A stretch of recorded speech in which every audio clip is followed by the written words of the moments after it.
हरि ओम हरि ओम हरि ओम। भगवान जी के खूब सारे आशीर्वाद। इतने दिनों से आपको जो वानियाँ मिल रही हैं वो सब कर्मों को साफ करने की हैं। आज का जो है कि हम रोज़ अपने कर्मों को सफा करें ताकि जब हम जाएं, रोज़ सोचें आज मैं शाम तक चले जाऊंगी तो तब तक मेरा कैसा कैसा मेरा व्यवहार होगा, कैसे मेरे कर्म होंगे, उनको हम रोज़ के रोज़ साफ करें। ऐसा सोचेंगे तो हम कितना सुधर जाएंगे।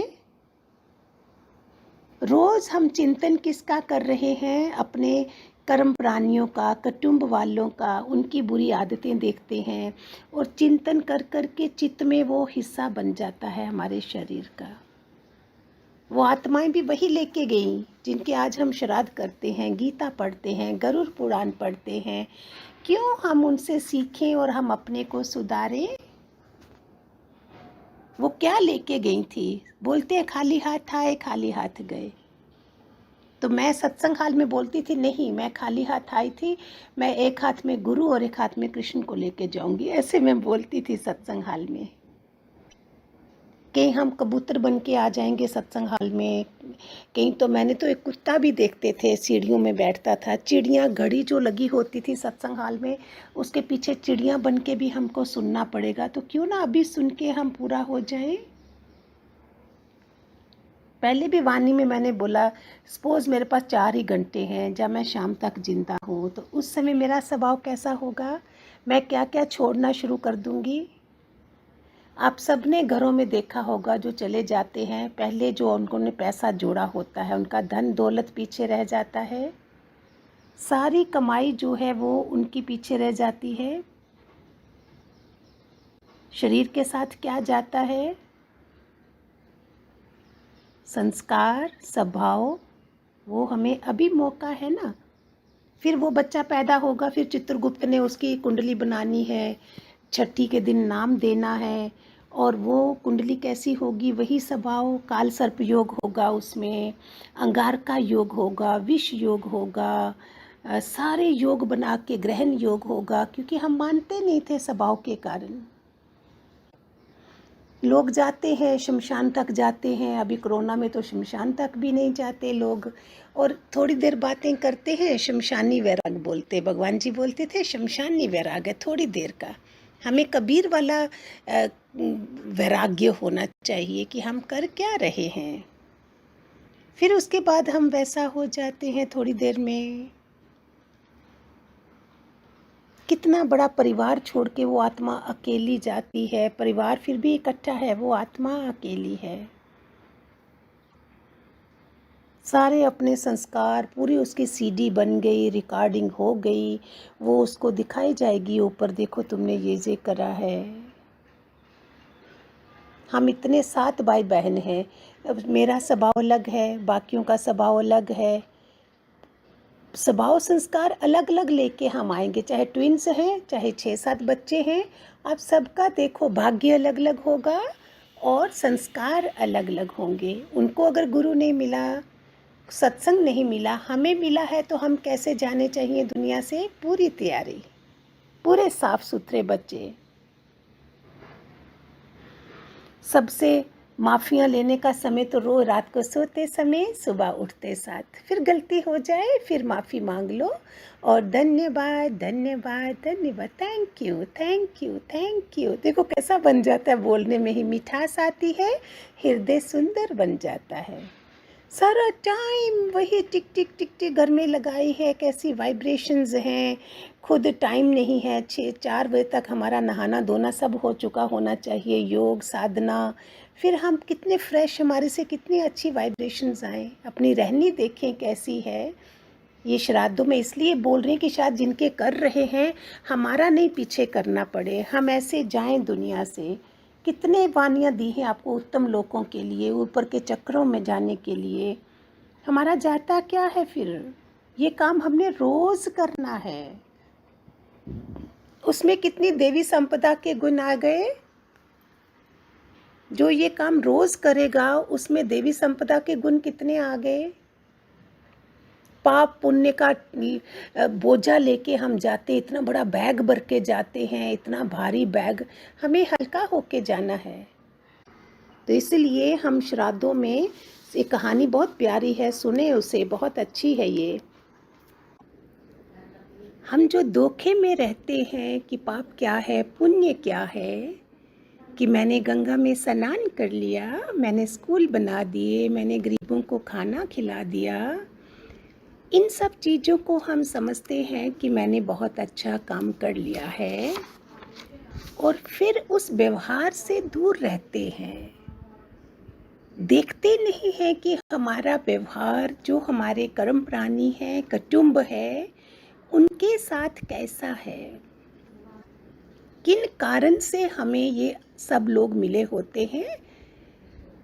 इसकी एक बड़ी दर्दनाक कहानी है, लेकिन रियलिटी है, सच्ची कहानी है, ध्यान से सुनिए। एक औरत का पति दुनिया से चला जाता है और उसके पास छोटा बच्चा रह जाता है। फिर ये औरत छोटे बच्चे को लेके सड़क से जा रही होती है, तो वहाँ से एक गुब्बारे वाला होता है।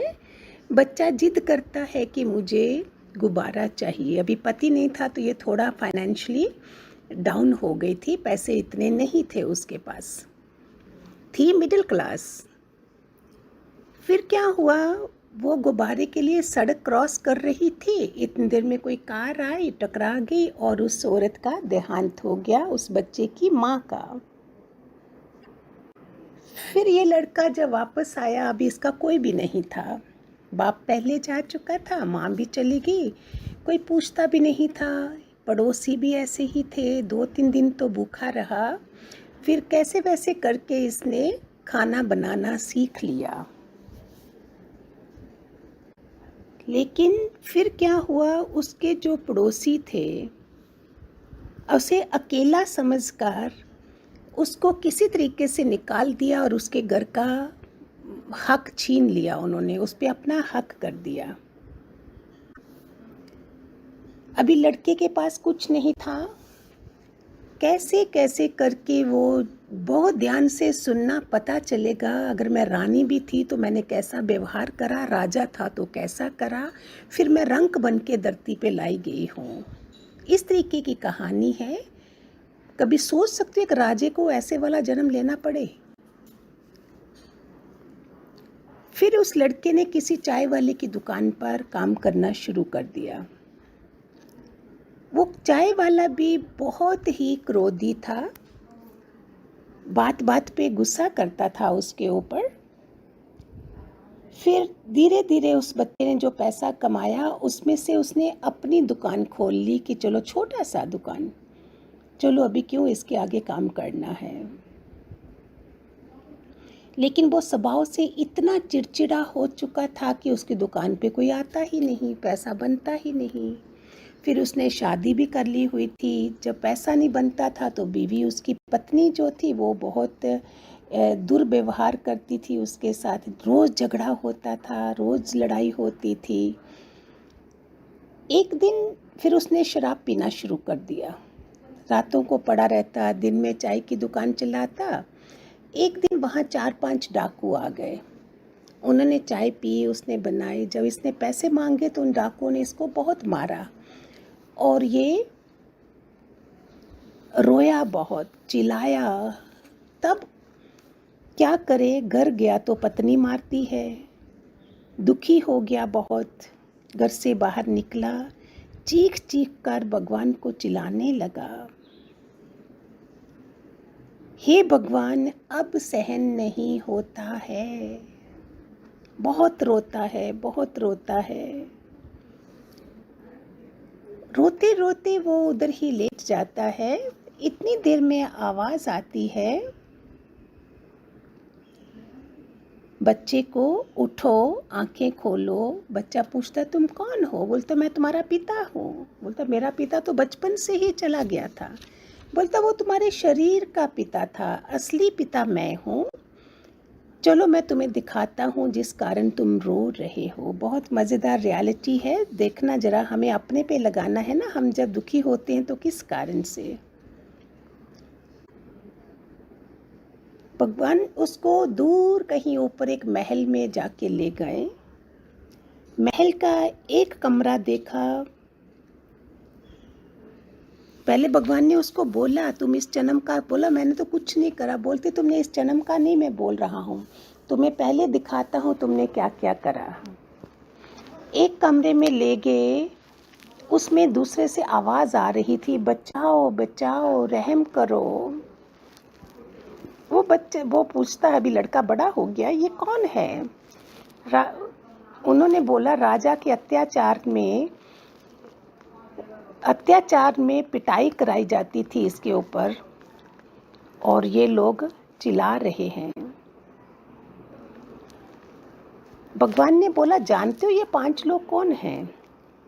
बोलता, ये 5 लोग वो डाकू हैं जो तुम्हें मार कर लूट कर चले गए थे। दूसरे कमरे में उधर राजा बैठा है, दासी चाय लेके आती है, उससे चाय गिर जाती है तो राजा उसकी खूब पिटाई करवाता है। फिर उसने कहा, इतना क्यों? भगवान कहते हैं, जानते हो ये कौन है? जिस चाय की दुकान का वो मालिक है जिस पर तूने काम करा था, वो तुम्हारी पिटाई करता था। उसने कहा, बहुत अच्छा हुआ, इसको ऐसा ही होना चाहिए, ये ऐसे करता था। तीसरे कमरे में देखते ही पूछता, ये कौन है? जिनको बंदी बना लिया गया है। उसने कहा, ये लोग हैं जो तेरे पड़ोसी, जिन्होंने तेरा घर छीन लिया था, वो तुम्हारे पड़ोसी हैं। फिर बोलता, इनके साथ ऐसा ही होना चाहिए, बहुत अच्छा हुआ, इन्होंने मुझे बहुत तंग करा था। ऐसा सोचकर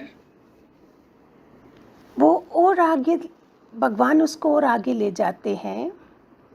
उसको धीरे धीरे अपना वो एहसास भी होने लगा। पता नहीं महल में रह के शायद उसको याद आने लगी, क्या होने लगा। तो नेक्स्ट में उसने पूछा कि ये राजा जो है, कहीं मैं तो नहीं हूँ वही राजा जो इतना अत्याचार करता था? भगवान ने कहा, बराबर पहचाना तूने। उसने बोला, फिर ये पत्नी कौन है जो मुझे इतना मारती है? बोला, ये राजा का भाई, माना तुम्हारा भाई था, तुम दोनों लड़ते झगड़ते थे तब भी, और नीचे जाकर भी तुम लड़ाई झगड़ा ही कर रहे हो। ये सब कहानी जो है वो उसको दिखाई जा रही है।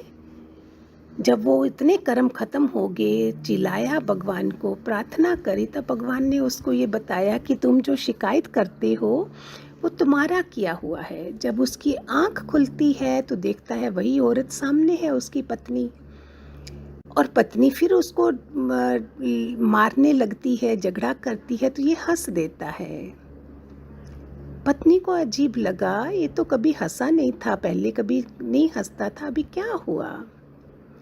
फिर उसने पत्नी को पास में बिठाया, उसको सारी कहानी सुनाई, कैसे कैसे उसको नींद आ गई थी, कैसे परमात्मा कोई आया, देवदूत कोई आया और मुझे ले गए और मुझे सब दिखाया। जब पत्नी को भी ये पता चला, बताया, तो दोनों जनों ने खूब पश्चाताप करा कि अब हमें असली पता चल गया है, और अपने दुखों पे, कर्मों पे बहुत आंसू बहाने लगे वो। ऐसा समझने के बाद अपने ही कर्मों की कर्म कहानी है, उसके बाद उनकी ज़िंदगी में ज्ञान का प्रकाश आ गया। हमारी बुक भी है ना, भगवान जी ने दी हुई है ज्ञान प्रकाश। ज्ञान मिलता है, मार्गदर्शन मिलता है, तो हमारा प्रकाशमय जीवन हो जाता है। ये राज था दोनों के कर्म कहानी का। जो लोग हमें मिले, पड़ोसी मिले, भाई बंधु मिले, जितने भी लोग मिले, हमें उस समय कुछ पता नहीं चलता, और हम दान पुण्य करते रहते हैं, लेकिन इस व्यवहार का लोग कौन मिले इसका पता ही नहीं करते हैं। रह रहे हैं एक घर में, चाहे सास बहू है, भाई बेटा बहू है, लोग हैं, लेकिन डे टू डे की लाइफ में जो व्यवहार है, जो हमारे विचार हैं, उनसे पता चलता है कि हमारी कर्म कहानी आगे क्या बन रही है। ये आत्मा, ये शरीर बार बार बार बार बार बार आ रहा है और हम अपने को इतना सर्टिफिकेट दे रहे होते हैं। भगवान जी बोलते थे अपने को कभी सर्टिफिकेट मत देना, दूसरा कोई दे। हम बहुत गंगा स्नान करते हैं, हमने चारों धाम करे हैं, अपने कर्मों के व्यवहार को नहीं देखते हैं। यही दूसरे जन्म में जाकर हमको ये भोगना पड़ता है। तभी समझ आता है कि मेरा कर्म, मैंने ही ये पाप पुण्य जो सब करा है वो मेरा ही था। आज अगर मुझे सुख समृद्धि चाहिए तो मुझे क्या करना है, उसमें क्या करना है। अगर मुझे इज्जत चाहिए, मुझे दूसरों को इज्जत देना शुरू कर दो। कईयों को देखो, उनका स्वभाव कैसा क्रिटिसिज्म वाला बन चुका है, वो कभी किसी को अप्रिशिएट ही नहीं करेंगे। अगर आपको कोई बोलता है oh you have lovely sari, you are wearing beautiful sari, अगर आप चाहते हो कि आपने साड़ी पहनी कोई आपको बोले, आप दूसरे को बोलना शुरू कर दो। आपको प्यार चाहिए, आप प्यार देना मल्टीपल करके भगवान का न्याय है। ये तो मैंने रतन में, नानकटीर में, हरिद्वार में, सब जगह ज्ञान क्या सुना हमने। जो चीज़ करोगे वो डबल ट्रिपल होकर हमारे पे आएगी। तो क्यों ना आज की इस घटना से, इस कहानी से, श्राद्धों के दिनों में सब कर्मों का पता चल रहा है। हमारे पितर लोग भी सुन रहे होंगे सारा कि ये क्या है। क्यों ना हम इसी श्राद्धों में अपना जन्म सुधार दें, अगर कल तक नहीं था। भागवत, पितर भागवत कथा अलग दी जा रही है, सब ज्ञान दिया जा रहा है। सोदर साहब, सब लोग जो सुन रहे हैं उनके एंसेस्टर्स को मैं भी पाँव छूती हूँ, मैं भी उनको नमस्कार करती हूँ कि उनके सबके उद्धार हो जाएं। भगवान जी तो बोलते थे मरने से पहले मर जाओ, तुम कौन होती हो। मैं ऐसे बोल रही हूँ, अगर जिंदा है धरती पे तो हमारा क्या जाता है। वो तो भगवान बैठा है सबका हिसाब लेने। हमको तो खाली अपनी आंखें खोलनी है ना, जो रोज़ का एवरी डे एनलाइटनमेंट चैनल है, जिस पर हम रोज़ की रोज़ अपनी आंखें खोल रहे हैं। फिर हम सुनने के बाद, आप सुबह सुबह सुनते हो, फिर उसके बाद पूरा दिन अपने घर में देखना, जो भी 4 लोग हो, 6 लोग हो, जितने भी हो, फिर जो रिश्तेदार हैं, अगर आजकल आना जाना कम होगा, दूर बैठे भी हम क्या करते हैं। अगर कमरे में अकेले हो, सपोज बहू है, अपनी फ्रेंड्स के साथ चर्चा करेगी अगर घर में कुछ हुआ, सास अपने कमरे में बैठ के अगर ज्ञान वाली नहीं है तो क्या करेंगे। हम कर्म बना रहे हैं, हमें देखने वाला कोई हमारे अंदर बैठा हुआ है, बाहर थोड़ी है कोई। ये प्रेयर्स कैसे सुनी जाती हैं जब हम प्रे करते हैं, हमारे अंदर डीप में जो बैठा है वही तो सुनता है प्रेयर, तभी तो रिजल्ट निकलते हैं ना हमारे कर्मों के सारे। मैंने तो ऐसे समझा भगवान जी का ज्ञान, मैं अपना जीवन सुधारती हूँ और आप लोगों को भी देती हूँ। आशा है आप खूब समझ गए होंगे। हरिओम, खूब सारे आशीर्वाद, सबके अंदर ये चुभ जाए, लग जाए और अपना जीवन संवार लें।